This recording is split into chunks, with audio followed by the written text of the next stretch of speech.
Hi, myself DN Verma. Welcome to my channel biology by Verma sir. आज हम लोग pollination यानी परागन के बारे में पढ़ेंगे। परागन क्या है? परागन वह प्रक्रिया है जिसमें परागकण पुष्प के एंथर से निकलकर पुष्प के एंथर यानी परागकोश से निकलकर पुष्प के स्टिग्मा तक पहुंचता है। तो परागन को कैसे परिभाषित करेंगे? तो परागकण का परागकोश यानी एंथर से निकलकर वर्तिकाग्र यानी स्टिग्मा तक पहुंचना परागन कहलाता है। अब परागन दो प्रकार का होता है, स्वपरागन सेल्फ पॉलिनेशन, परपरागन क्रॉस पॉलिनेशन। परपरागन एलोगेमी या जेनोगेमी भी कहते हैं। स्वपरागन क्या है? स्वपरागन वह प्रक्रिया है जिसमें परागकोश से एंथर निकलकर उसी पुष्प के वर्तिकाग्र तक या उसी पौधे के दूसरे पुष्प के वर्तिकाग्र तक पहुंचता है, तो इस प्रक्रिया को स्वपरागन कहते हैं। अब स्वपरागन फिर दो प्रकार का होता है, ऑटोगेमी एवं जिटोनोगेमी।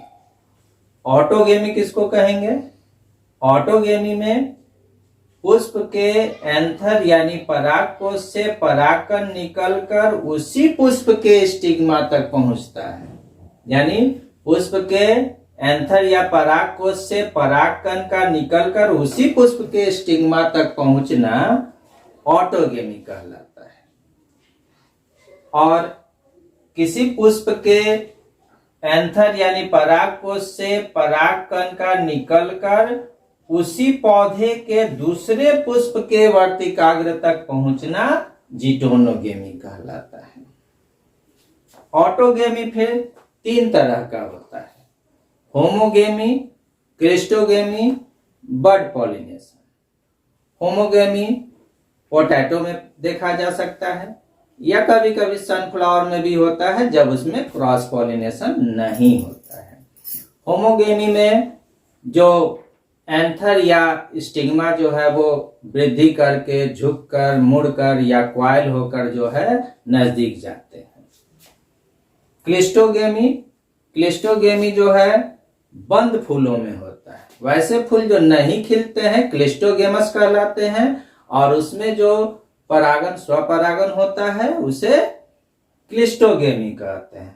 ऐसा कॉमेलिना बेंगालेंसिस में पाया जाता है, जिसे हिंदी में कनकौआ कहा जाता है। अब चलते हैं बड पॉलिनेशन में। बड पॉलिनेशन ऑटोगेमी का तीसरा टाइप है। इसमें कली वाले अवस्था में ही परागन हो जाता है, और इस प्रकार का परागन मटर में, गेहूं में तथा चावल में, पी, व्हीट और राइस में पाया जाता है। इसके बाद हम लोग चलेंगे क्रॉस पॉलिनेशन में। क्रॉस पॉलिनेशन क्या है? परपरागन क्या है? जब किसी पुष्प के एंथर से यानी परागकोश से परागकण निकलकर आनुवांशिक रूप से विभिन्नता रखने वाले उसी प्रजाति के दूसरे पौधे के पुष्प के वर्तिकाग्र तक परागकण पहुंचता है, तो इस प्रक्रिया को क्रॉस पॉलिनेशन या एलोगेमी या जेनोगेमी कहते हैं। अब पढ़ेंगे हम लोग एजेंट्स ऑफ क्रॉस पॉलिनेशन यानी परपरागन के माध्यम के बारे में। किस किस माध्यम से परपरागन होता है? तो परपरागन की प्रक्रिया दो माध्यमों से हो सकती है। एक तो अजैविक माध्यम है, एबायोटिक है, जिसमें लाइफ नहीं है, और दूसरा जैविक माध्यम है जिसमें लाइफ है।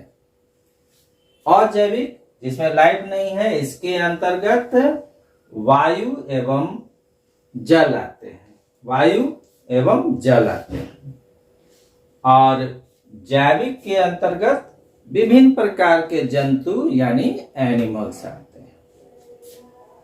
जब वायु अर्थात विंड या एयर के माध्यम से परपरागन होता है, तो इस प्रक्रिया को हिंदी में वायु परागन और इंग्लिश में एनिमोफिली कहते हैं।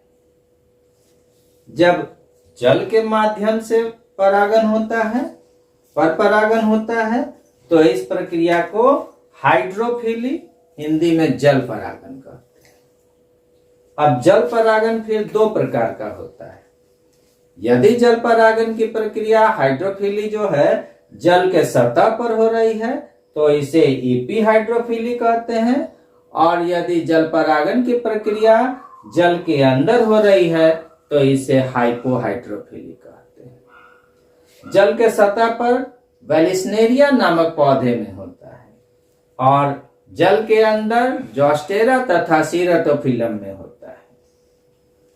अब चलते हैं जैविक कारक पर, बायोटिक फैक्टर पर। तो अगर जंतुओं के माध्यम से परपरागन की प्रक्रिया होती है तो इसे जूफिली कहा जाता है। अब हम जानते हैं कि जंतु बहुत तरह के होते हैं जो परपरागन में सहायता करते हैं। तो पहला जो है वो है कीटों के माध्यम से, बाय मीन्स ऑफ इंसेक्ट्स।